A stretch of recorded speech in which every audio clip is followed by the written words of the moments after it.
ఈ ప్రాంతాన్ని అభివృద్ధి చేయాలని మీకు ఆలోచన ఉంటే మీ అన్నటువంటి ఆర్ఎండి మినిస్టర్ ఉన్నాడు, ఆయన తీసుకొచ్చి ఒక 10 కోట్లు 20 కోట్లు పెట్టి ఈ ప్రాంతాన్ని డెవలప్ చేయండి.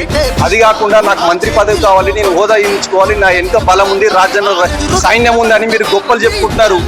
ఆయన తొత్తులు రాజగోపాల్ రెడ్డి అయినటువంటి ఆయన తొత్తులు, ఆయన చెంచాగాళ్ళు దేవుడు అయినటువంటి రుసుకున్న ప్రభాకర్ రెడ్డిని మా దేవుడు, మా ప్రజలకు, ఈ ప్రజలందరికీ దేవుడు అయినటువంటి ఆ కూసుకున్న ప్రభాకర్ రెడ్డి గారి పైన అవాకు చవాకులు పేల్తా ఉన్నారు. అరే బిడ్డలారా ఖబర్దార్, నేను చెప్తా ఉన్నా, మీరు కూసుకున్న ప్రభాకర్ రెడ్డి బూటు నాకినోళ్ళు మీరు ఆయన గురించి మాట్లాడుతా ఉన్నారా? ఏ ప్రభుత్వం అధికారంలోకి వస్తే ఆ ప్రభుత్వం వైపు మొగ్గు చూపించే వాళ్ళు మీరు. మేము కూసుకున్న ప్రభాకర్ రెడ్డి వెంట మేము సైన్యం ఉన్నాం, గులాబీ సైన్యం ఉన్నాం. ఖబర్దార్ బిడ్డలారా చెప్తున్నాం, చూసుకున్న ప్రభాకర్ రెడ్డి పైన చీమంత హాని కలిగినా మా ప్రాణాల సైతం ప్రణంగా పెట్టి చూసుకున్న ప్రభాకర్ రెడ్డి గెలిపించుకుంటాం. రానున్న ఎలక్షన్